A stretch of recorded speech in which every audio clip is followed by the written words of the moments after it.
Chers collègues, chers étudiants, je voudrais d'abord dire quel bonheur est le mien de me retrouver ici ce matin à Thiès avec mes amis Mamadou et les deux Philippe. J'ai en effet le sentiment d'être ici chez moi et en famille. La première raison à laquelle vous pensez, c'est que je viens à l'invitation, plutôt je devrais dire à la convocation de Madame le recteur qui se trouve être ma petite sœur. Mais je commencerai d'abord par dire que je me sens chez moi ici à Thiès parce que c'est la ville de Monsieur le gouverneur qui a rappelé les liens qui sont les nôtres au-delà des fonctions qui sont les siennes. C'est la ville de Monsieur le maire Talla Sylla. Je me sens chez moi, chez lui, chez Talla Sylla, Monsieur le maire, parce que Talla Sylla l'a rappelé, il a été mon étudiant, et au-delà de ce lien que nous avons, qui est un lien fort, un lien enseignant-étudiant est toujours un lien très fort, nous avons l'un pour l'autre une amitié très profonde. Et j'ai également pour Talla Sylla l'admiration du philosophe qui voit chez lui, en lui, une exigence éthique très forte dans tous les engagements qui sont les siens. Évidemment, je me sens également chez moi ici parce que j'ai été, comme je dis, invité avec mes amis par Madame le recteur, mais au-delà des liens de famille qui nous unissent, je voudrais aussi dire l'admiration que j'ai pour elle, pour l'exigence vis-à-vis d'elle-même qu'elle a toujours affirmée dans la trajectoire qu'elle suit.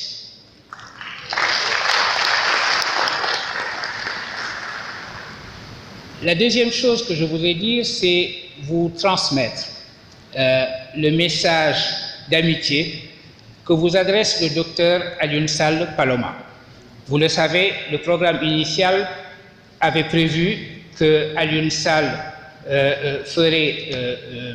donnerait le propos d'ouverture et j'aurais été le modérateur. Des petits ennuis de santé l'ont empêché. Mais Alioune Sall est non seulement lui aussi de ma famille, c'est mon frère aîné, mais c'est également mon mentor, ce qui veut dire que dans la réflexion prospective que j'essaie de mener depuis plusieurs années et que Mamadou vient de rappeler, j'ai toujours trouvé auprès de lui une inspiration dont j'espère qu'elle habitera mon propos et dont j'espère donc que vous pourrez considérer qu'elle est présente et que Paloma Alioune Sall est présent dans le propos que je vais tenir ici. Voici ce propos. L'imam Alioune ibn Abi Talib, cousin et gendre du prophète de l'islam, a cette parole fameuse dont on peut dire qu'elle exprime parfaitement le sens de la philosophie prospective. Il a dit « Apprenez à vos enfants autre chose que ce que vous avez appris, car ils ont été créés pour une époque différente de la vôtre. » J'ai voulu mettre en épigraphe de mon propos cette parole parce qu'elle s'impose, me semble-t-il, dans une réflexion comme la nôtre sur la formation au métier du futur. Ces mots du 4e calife dans l'histoire de la communauté islamique insistent en effet sur les éléments qui sont au cœur de la pensée prospective et qui sont les suivants. L'importance de la jeunesse d'abord, celle de l'éducation ensuite et en conséquence. Et enfin, le paradoxe sur lequel, en effet, repose l'attitude prospective de devoir enseigner ce que l'on n'a pas soi-même appris. Pour rester d'ailleurs un instant sur la pensée de l'imam Ali que j'ai citée, il faut dire que ces paroles expriment ce qui fut de manière générale sa compréhension des temps qui changent, pour citer ici le chanteur Bob Dylan.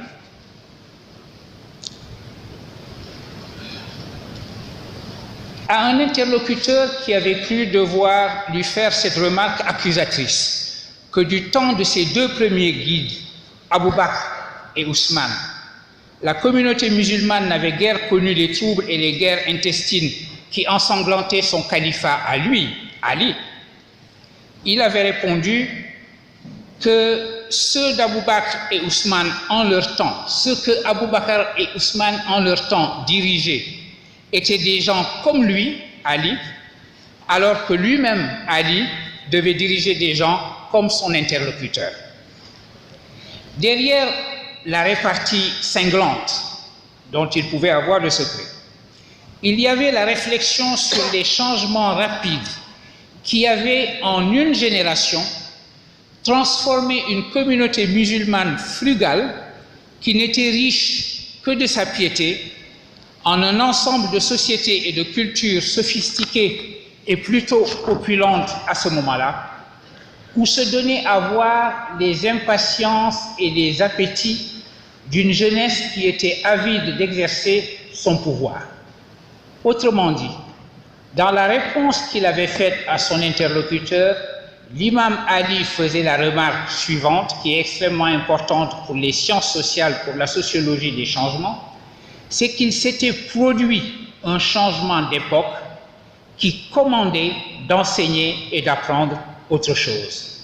C'est un tel changement d'époque que nous vivons aujourd'hui, et c'est la raison pour laquelle j'ai voulu que l'introduction de la conférence que je vais vous faire aille dans la direction de ces paroles pleines de sagesse de Ali ibn Abi Talib.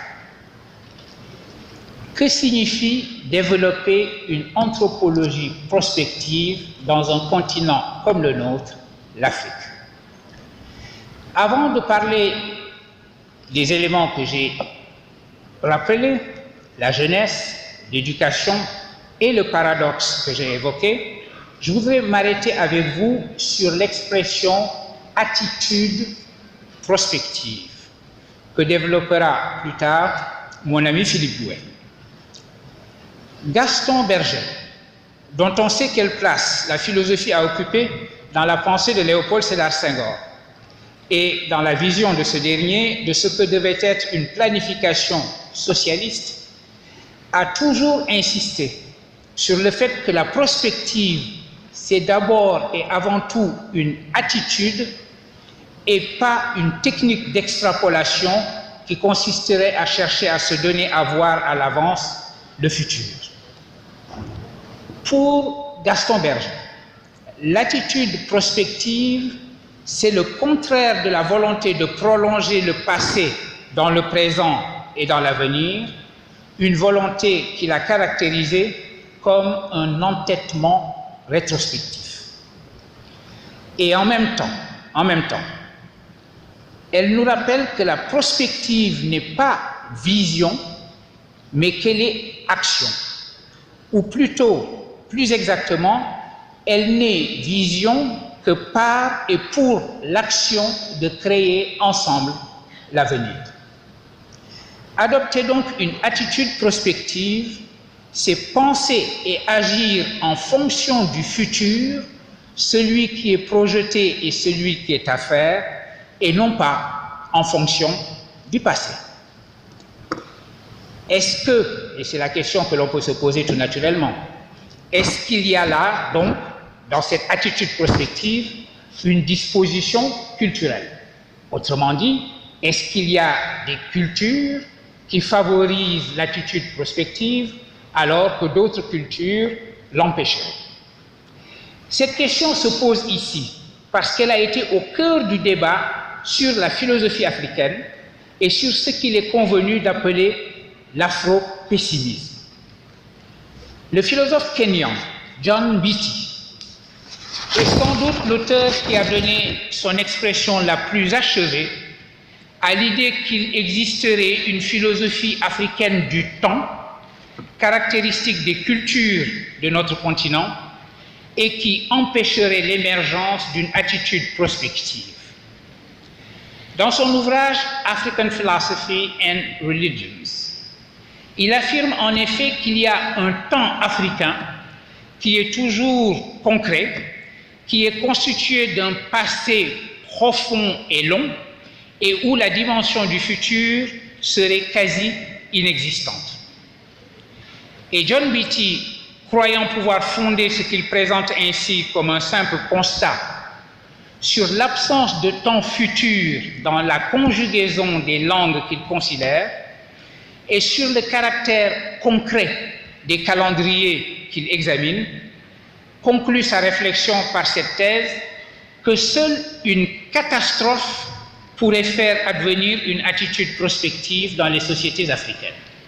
Et catastrophe, il faut ici l'entendre au sens du mathématicien René Thom, c'est-à-dire une rupture radicale et une discontinuité brutale qui voit le cours des choses changer brusquement de nature. Et pour lui, cette catastrophe, cette introduction d'une attitude prospective devrait être créée par l'introduction des religions abrahamiques universalistes à laquelle se conjuguerait une modernité portée par la colonisation. Et la littérature qu'on dira afro-pessimiste des années 1990 sur notre continent a fait argument de cette conception ethnophilosophique d'un temps africain qui serait obstinément rétrospectif et où ce qu'il y a à faire doit être dicté par la dimension la plus importante du temps, qui est le passé en tant qu'il est constitué par la tradition. Selon l'afro-pessimisme donc, les Africains passeraient leur temps à dire qu'il faut, pour agir, se conformer à la tradition des pères. Que l'on considéra ainsi que l'Afrique en son essence même était refus de développement. Le refus de développement, c'était un titre bien connu de ces années 90 à Axel Kabou, ou qu'elle avait un urgent besoin d'un ajustement culturel. L'argument de fond restait toujours dans cette littérature, comme l'a dit avec une maladresse qui est restée mémorable le président français Nicolas Sarkozy, que le temps africain n'était pas entré dans le temps du monde. Un temps et un monde dont Gaston Berger disait déjà que non seulement il allait vite, mais qu'il allait de plus en plus vite. Justement, à l'époque, le conseiller qui avait écrit le discours de M. le Président Sarkozy avait cru devoir justifier le propos présidentiel au lieu de simplement laisser le temps faire son œuvre, en évoquant la pensée de Léopold Sédar Senghor, avec laquelle il considérait que le discours qui avait été tenu était en accord. C'était ignorer totalement que le président Senghor, s'interrogeant sur ce que devait être une culture socialiste du temps, s'était lui-même mis à l'école de Gaston Berger. Qu'est-ce que cela nous dit de l'attitude prospective en relation avec l'anthropologie des cultures? Senghor a exalté, on le sait, les cultures africaines traditionnelles. On lui a d'ailleurs beaucoup reproché de les avoir essentialisées et de les avoir idéalisées.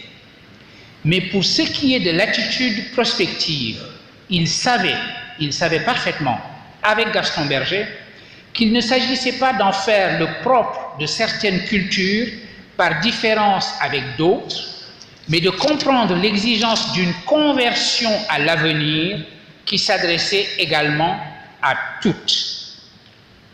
D'un mot, il ne s'agit pas d'une anthropologie des cultures, mais d'une anthropologie prospective, ainsi que Gaston Berger a nommé son projet. Autrement dit, il n'y a pas de cultures où l'attitude prospective serait développée naturellement, et il n'y a pas de cultures où l'attitude prospective manquerait naturellement. Cette anthropologie prospective, Gaston Berger note qu'elle est pensée de l'avenir et qu'elle est bien trop largement ignorée partout, rendant nécessaire partout que cette anthropologie précisément prospective, qui qui n'est pas l'étude de la nature humaine dans ses traits constants et ses modes variés, mais celle des situations qui constituent les données à résoudre pour l'homme. En d'autres termes, les humains, partout où ils se trouvent, pensent leur situation et la résolution de ces situations consiste non pas à tirer les leçons du passé, bien entendu, il faut les tirer. Il n'y a de bonne prospective qu'appuyer sur une rétrospective rigoureuse. Il faut les tirer, ces leçons, mais l'action consiste à agir en fonction de l'avenir et non pas en étant poussé dans le dos par le passé. Le développement d'une anthropologie prospective sur le continent devra donc, sur le modèle du projet Futurs Africains, dont Alioune Sall est le directeur et qui est basé en Afrique du Sud, être le projet ouvert et continu de penser les situations et les problèmes d'aujourd'hui en fonction des futuribles, c'est-à-dire des possibilités ouvertes dans le futur, depuis l'avenir souhaitable qu'il s'agit pour nous de construire. Et cet avenir est celle d'une jeunesse africaine nombreuse qui est inquiète non pas de son identité, mais de son devenir. On passe son temps à penser que les Africains se posent la question de leur identité. Qui suis-je? Ce que nous voyons aujourd'hui, la jeunesse africaine, celle désespérée qui se noie dans la mer Méditerranée, croyez-moi, ce n'est pas l'identité qui l'inquiète, c'est le devenir. Ceci me permet d'aborder la question que j'avais annoncée, celle de la jeunesse, que je vais aborder sous l'intitulé, qui est un intitulé de Gaston Berger, qui consiste à dire que notre monde va vers sa jeunesse. Qu'est-ce que cela veut dire? Exprimant l'idée que le monde humain est création continuée, Gaston Berger a écrit les mots suivants, je le cite. « Si au lieu d'être poussés, nous sommes attirés, il est naturel que notre mouvement aille sans cesse en s'accélérant. La raison de nos actes est en avant de nous. Nous allons vers notre jeunesse. » Fin de citation. Que les choses aillent en s'accélérant, cela est profondément vrai de la situation africaine, celle d'un développement exponentiel de la population urbaine et surtout, de manière générale, parce que le continent, notre continent, a la population la plus jeune du monde. Pour une grande part, l'attention qui est portée aujourd'hui à la jeunesse du continent africain dans certaines publications prospectives est liée à ce que l'on appelle la crise migratoire. C'est sous ce prisme, en effet, sous cet angle, qu'il soit clairement exprimé ou qu'il soit simplement sous-jacent aux analyses, aux prétendues analyses, que l'on considère les chiffres qui donnent son visage à l'avenir démographique de l'Afrique. Ces chiffres peuvent se ramener aux projections faites par les Nations Unies, qui disent d'une part que dans une trentaine d'années, parmi les 9,8 milliards d'humains que comptera notre planète, 1 sur 3, âgé de 15 à 29 ans, vivra en Afrique. Et que d'autre part, à cette date, plus de la moitié de la population du continent, près de 56%, sera urbaine. Que le mot « explosion » vienne facilement sous la plume dans ces conditions peut parfaitement se comprendre. Ce mot d'explosion démographique exprime le fait que c'est en Afrique que la population croîtra le plus et que le rythme de l'urbanisation y est sans précédent, puisque la population des villes sur le continent, après avoir doublé durant les 20 dernières années, devrait être de nouveau multipliée par 2 dans les 20 ans qui viennent. Considérer cette situation démographique d'une population jeune qui se presse dans des villes qui seront pour beaucoup d'entre elles, certaines le sont d'ailleurs déjà, d'immenses mégapoles du point de vue de la crise migratoire, c'est ce que font beaucoup de publications, c'est ce que fait en particulier un ouvrage comme celui qu'a publié le polémiste Stephen Smith sous le titre qui en dit long déjà sur l'esprit dans lequel il est écrit, La ruée vers l'Europe, la jeune Afrique en route pour le vieux continent. On sait que sous la plume en particulier de François Héran, titulaire au Collège de France de la chaire Migration et Société, les démographes et les économistes du développement ont expliqué pourquoi la prophétie de Stephen Smith, qui voit l'Europe devenir à plus de 25% africaine dans les 30 ans, est sans valeur scientifique aucune. Mais il faut aussi être attentif aux raisons qui ont poussé justement ceux qui sont des scientifiques sur ces questions à prendre le pas qui consiste à dénoncer plutôt qu'à simplement ignorer un essai qui s'est créé un succès certain en s'inscrivant dans l'ère du temps. Précisément parce que c'est l'ère du temps qui explique qu'il ait été salué, ce livre, y compris par le président de la République française, comme décrivant formidablement la réalité des choses. Une réalité qui serait celle d'une menace que nous représenterions.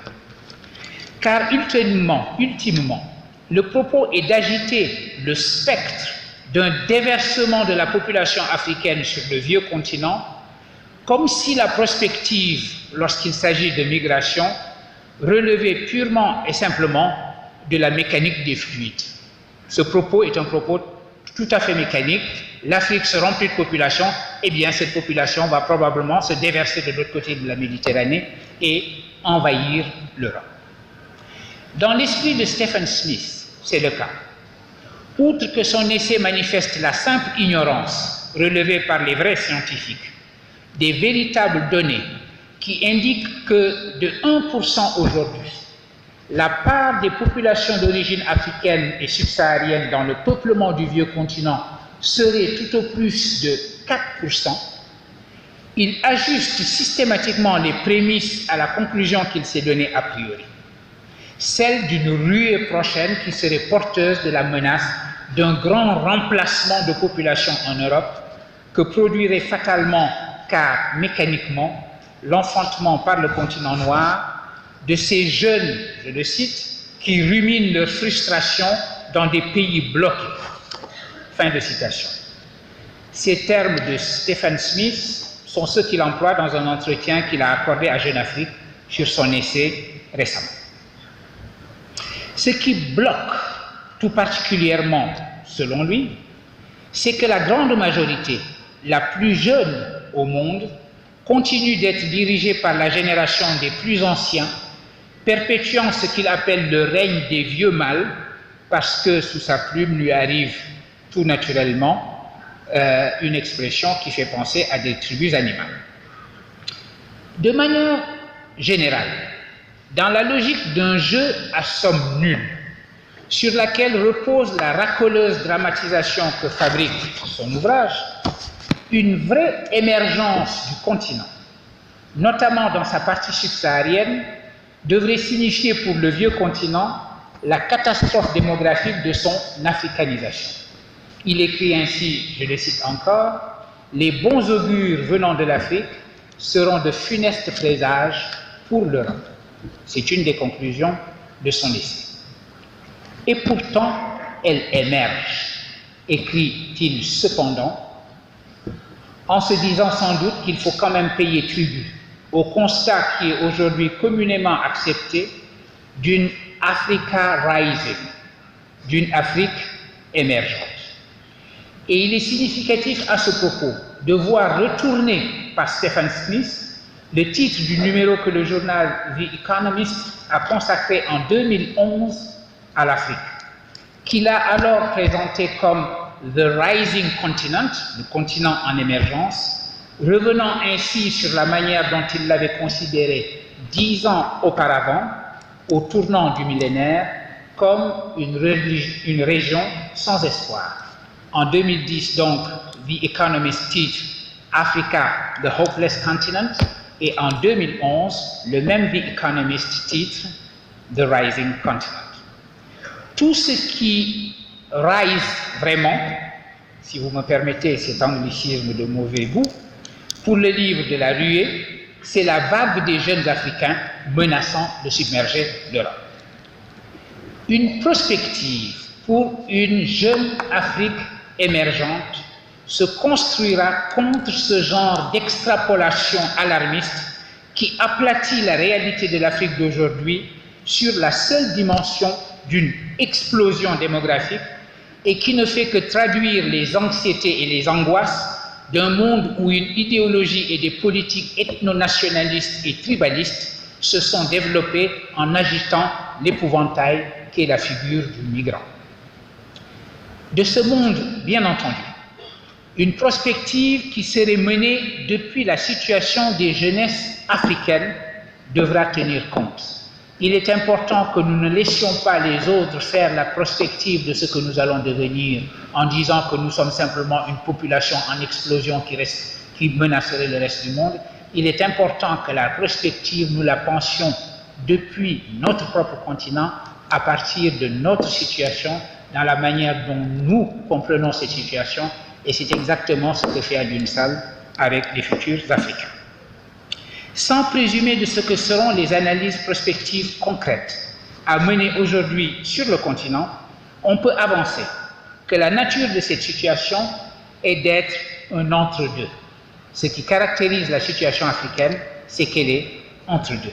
Autrement dit, il ne faut pas penser qu'à un premier État qui ferait parler de l'Afrique comme hopeless continent, continent sans espoir, aura simplement succédé un État d'une Africa rising, d'une Afrique émergente.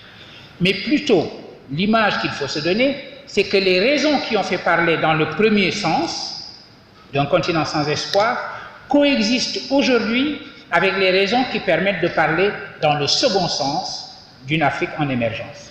C'est-à-dire que l'expression qui est quelque peu galvaudée d'être à la croisée des chemins est celle qui s'impose ici lorsque nous voulons avoir une vision prospective de notre continent. Rien ne montre mieux ce chevauchement de tendance, comme je pourrais l'appeler, en parlant de cette coexistence, que l'analyse de la fameuse transition démographique dont les spécialistes conviennent qu'après qu'elle a commencé plus tard sur le continent que partout ailleurs, elle est achevée en Afrique du Nord, dans le Maghreb.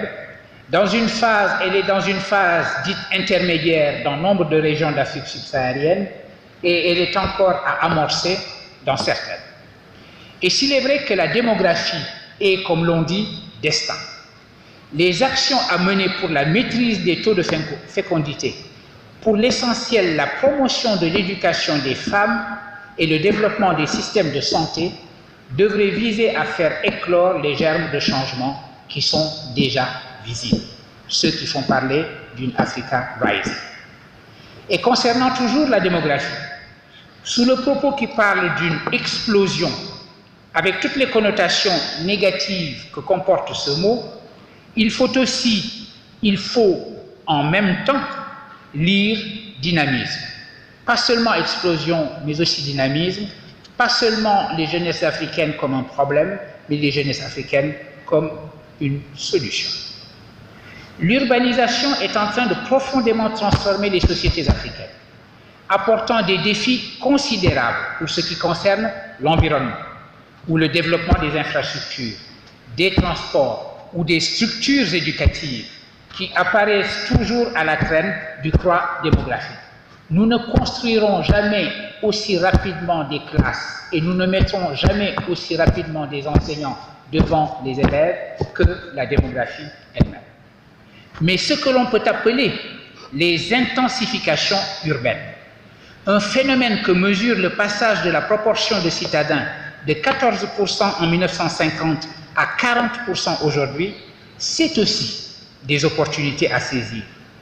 Que ce soit dans les secteurs de pointe, utilisant pour résoudre les données de la situation africaine les dernières technologies, ou que ce soit dans ce que l'on appelle l'informel, qu'il faudrait appeler peut-être plus justement, comme Enda Tchermonde le fait, économie populaire urbaine, l'économie des villes africaines manifeste aujourd'hui la créativité et le potentiel d'innovation des jeunesses du continent. On a parlé ainsi fort justement à propos des villes africaines, et M. le maire Talassila vient de le faire avec éloquence, de smart cities qui coexistent et qui sont dans la juxtaposition avec les bidonvilles. La créativité et le potentiel innovateur des jeunesses africaines ne produiront toute leur puissance de transformation et de développement qu'appuyés sur un système d'éducation en adéquation avec la situation et les perspectives. D'où le bonheur qui est le mien de parler de cela maintenant dans la dernière partie de mon propos, dans une université comme celle de Thiès, qui est, Madame le recteur vient de nous le rappeler, une université de métier. Je conclurai donc en revenant sur le paradoxe de devoir enseigner à la jeunesse ce que l'on n'a soi-même pas appris, en posant quelques pistes de réflexion sur ce que cela pourrait signifier. Que veut dire donc éduquer pour une époque différente, en revenant à la citation initiale de l'imam Ali? On a parlé de l'importance de l'éducation des filles pour la transformation en profondeur et le développement de nos sociétés africaines. C'est sans aucun doute la première signification à donner à la notion d'une éducation pour une époque qui sera différente, qui est déjà différente, où les femmes de plus en plus s'imposeront comme l'avenir de notre continent. Aujourd'hui encore, elles doivent surmonter bien des obstacles simplement pour aller à l'école et pour y rester pour des études longues. Mais déjà sur le continent africain aussi est réelle la tendance qui est une tendance mondiale qui fait que davantage de femmes aujourd'hui que d'hommes se retrouveront et se retrouvent déjà dans l'enseignement supérieur, même si elles sont proportionnellement bien moins présentes dans les STEM et autres disciplines scientifiques, c'est-à-dire dans les sciences, les technologies, les sciences de l'ingénieur et mathématiques. Justement, accorder la plus grande priorité aux STEM dans les systèmes éducatifs sera nécessaire pour une adéquation entre la situation africaine et l'enseignement qu'exige le monde à venir et qui est déjà là. On sait déjà que les développements dans le domaine de l'intelligence artificielle apporteront des transformations cruciales dans les sociétés humaines partout. On le voit déjà, ce qui, dans les activités physiques des humains, mais également dans leurs activités intellectuelles, leurs activités cognitives, tout ce qui est mécanisable dans ces activités-là est en train d'être mécanisé. Autrement dit, tout ce que l'on peut transformer et transférer des activités humaines à la machine sera transféré. Et ceci pose la question qui est absolument vertigineuse de savoir s'il y a encore quelques surcroît humains qui ne seraient pas mécanisables. Cette question ne s'adresse pas seulement à ce que fait l'humain, mais à ce qu'il est. Autrement dit, ce qui se passe aujourd'hui dans les technologies de l'intelligence artificielle et qui se passe dans les biotechnologies également, ne pose pas simplement des questions qui s'adressent aux activités des humains, au travail humain, mais à la signification même de notre humanité. Et c'est une question que doivent se poser les Africains. Ce n'est pas une question pour les autres, c'est une question pour nous aussi. Parce que d'abord, ainsi que le dit la devise des ateliers de la pensée, ce groupe d'intellectuels, d'auteurs et d'artistes de réflexion sur la situation africaine créé par mes amis Sylvain Sarr et Achille Mbembe. Les questions africaines sont des questions planétaires et les questions planétaires sont des questions africaines. Ensuite, parce que les conséquences de la révolution de l'intelligence artificielle redéfiniront la signification même du travail humain partout. J'en discutais avant d'entrer en salle avec ma sœur Aminata Sall Diallo. L'intelligence artificielle et la robotisation des activités vont créer une profonde transformation de la signification même du travail. Si nous nous interrogeons, comme nous le faisons dans ce colloque, sur les métiers de l'avenir, il faut bien que nous prenions toute la mesure du fait que parce que ce qui est mécanisable chez l'humain est aujourd'hui mécanisé effectivement et transféré à la machine, le travail lui-même va changer dans sa signification profonde. Nous en sommes au point où certaines réflexions prospectives se disent qu'il faut que nous nous habituions à l'idée que nous n'aurons plus besoin de travail humain. C'est-à-dire que le chômage ne sera pas simplement un chiffre à réduire par les politiques, mais la condition humaine elle-même. D'où une réflexion qui est en train d'être menée sur la possibilité d'avoir un revenu universel. On verserait de l'argent aux gens pour qu'ils puissent survivre, mais on leur verserait cet argent non pas en contrepartie d'un travail qui n'existerait plus, mais simplement pour leur permettre de vivre, de continuer à être des humains. Et ce monde-là se profile. Il est déjà pratiquement là. Donc l'horizon que nous nous fixons lorsque nous nous interrogeons sur les métiers à venir, c'est également un horizon où il faut inscrire la réalité que voilà. Déjà, pour donner un exemple, l'avantage comparatif que pourrait constituer le faible coût d'une main-d'œuvre africaine n'aurait plus guère de sens si vous ne comparez plus à la main-d'œuvre ailleurs, mais à des robots. Une fois que vous avez amorti le prix de revient de votre robot, le travail ne vous coûte plus rien du tout. Enfin, parce qu'il n'y a aucune raison que ne soit pas présente dans l'avenir la science africaine dans cette révolution.